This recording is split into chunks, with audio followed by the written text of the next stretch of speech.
Hi, everybody. Welcome. I am so glad to be here today with Jasmine Stavenow. She's joining us from the National Veterinary Institute in Sweden, and she and her co-authors recently published a paper in the special issue of Oceans that's focused on marine mammal health.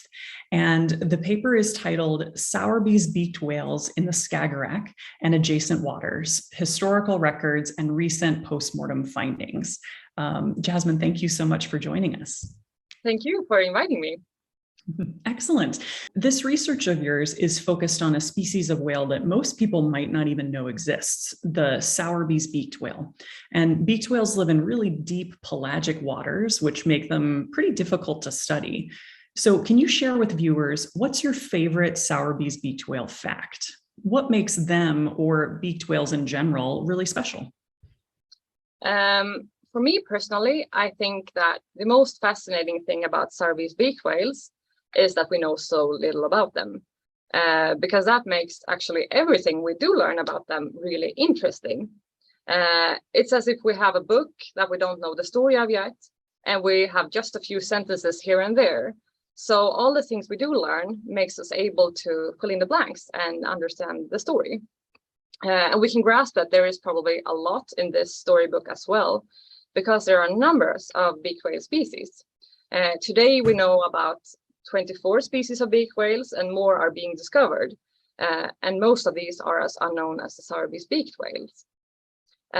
And closely related species, they generally often evolve differences within their ecology, biology, and adaptations. Because if two similar species live side by side, one would compete the other out. So personally, I am super intrigued about how beaked whale species might differ from each other, but also how different subpopulations within one species, such as the Sowerby's beaked whale, might have different adaptations to their habitats. That's amazing to me that we're still discovering new species. There's still, animals in the ocean that that we know so little about relatively, and that you and your team get to really contribute to that. I mean, the study that you just published, it really highlights how amazing and rare these animals are. So for viewers, they went back through historical records that started in 1869 by the Skagerrak Basin. And that included observations from the waters of Sweden, Denmark, Norway, and the Baltic coasts of Germany and Poland. Is that correct? That was your study area? Yes. and so over more than 150 years, there were only 30 records. That's really remarkable. And then in contrast, you all have stranding and pathology records for 5 animals that stranded and died between 2015 and 2020. And so that's quite a difference compared to the 150 years before. So can you summarize for us, what did you learn from these animals? What's the most important thing that you found? So by summarizing the historical records, we could put these recent observational events into a bigger perspective, because we have seen a lot of records of Sowerby's beaked whales during a very short time span for a very rare visitor. So 43% of all the records have been since 2010, which is a lot if you consider the timescale. So I think that finding in itself is important, even though we cannot explain why that is.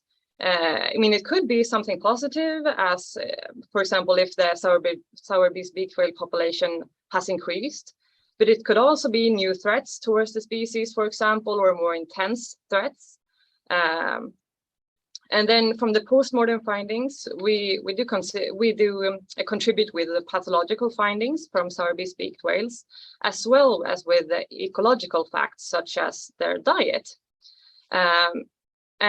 So if we know an animal's diet, we can understand which areas that might be suitable as habitats for them during certain times of the year or during certain times of the life. So if we know the threats towards the species and where it can live, we can provide data for conservation and legislation efforts. That's a really great point. I loved that you looked back both at historical records, but then you also used the state of the art analysis of eDNA and you to analyze the diet. And so, can you tell us what is eDNA analysis, and then what clues does that give us about what these whales ate? Yeah, I mean, there are several ways to analyze the diet of a species, but with post-mortem investigations, you can look at, for example, the otoliths, which is fish ear stones, basically, that you find in the stomach and intestines of Sowerbys beaked whales. So we did this by morphologically assessing them to species level, but there are several flaws with these methods because sometimes they are too eroded and you can't identify these to species level, and sometimes they are gone because they are broken down. So the eDNA analysis is a perfect way to complement this method. You take liquid sample of from the stomach content, and then you analyze this for fish DNA, and you compare these chemical traces with already known DNA from fish. So combining these methods, we could identify the otoliths we found to species level and also complement the diet analysis, which made us able to find new species of prey items for Sowerbys beaked whales, such as flounders. Oh, cool. And so you're able to kind of add one thing on top of the other as you learn more and more, and then you're giving folks that are going to come afterwards information like that we didn't know that they eat flounder too. Yeah, exactly. Cool. So Jasmine, we're all reliant on the ocean, and marine mammals can tell us so much information about what's happening in our ocean. Is there something that you can share with viewers about these whales in Sweden that might connect them with what's happening where they live, whether that's Australia, the United States, Thailand, or beyond, since we all share this one big ocean? Yeah, I think that the value of observational records should not be underestimated.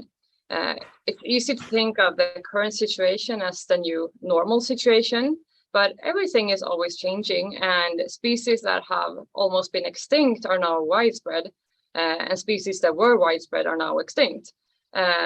So in Sweden, we have seen a number of new or very rare species for Sweden during the recent years, such as not only Sowerby's beaked whale, but also northern bottlenose whale, loggerhead sea turtle, and the humpback whales. And some of these are quite often annual visitors nowadays, but some have only been seen or recorded a few times before. And a single record of an unusual species, it can be considered an outlier. But when you see many unusual animals or situations that are happening in a short time frame, we should sharpen our ears and keep documenting whatever we can about the situation. It's so important. We really can't undervalue the value of those long-term records. They let us know what normal is so that we can recognize when something's different and something's abnormal. So you work for the Department of Pathology and Wildlife Diseases at the National Veterinary Institute in Sweden. And so this work, investigating why and how wildlife dies is a key part of your work. And I'm sure it's messy and maybe not as glamorous as some other jobs, but just like celebrities get asked, what items are always in their handbag, tell us what object or item is always in your work bag, and why is it important?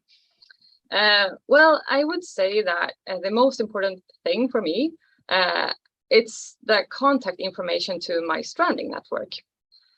So Sweden is a long country with a lot of shoreline, but Uppsala, where the Veterinary Institute is located, is 1 hour inland from the Baltic Sea. And that's where we perform the majority of the necropsies. So we are dependent on our stranding network that help us with the handling with the carcasses, from picking them up from the shore, packaging them and transport them to a nearby freezer or directly to us at SVA. So without these people, organizations, companies, and municipalities around the coastlines, our work would be impossible. So I would say that the contact information to them is the most important thing. Yeah, absolutely. Absolutely. It's all such a collaboration along your coastlines and along all of our coastlines with all the collaborators that are involved. It takes a lot of work to do all of the work that you all do. So Jasmine, finally, for viewers that might be interested in doing the kind of work that you do and following in your footsteps, do you have any advice for them? Yeah, I would say that don't give up. I think that stamina is the most important tool to reaching what you want, because there you will always fail. It's like whatever you try, it will always be hard. So you have to try many times until you succeed. I think that that's the most important thing that I've learned myself. Thank you so much, Jasmine Stavenow, for joining us from Sweden, and best of luck in all of the continuing work. And to all of our viewers, you all can read through her open access article with the links, and we hope that you'll join us next time. Thanks. Thank you.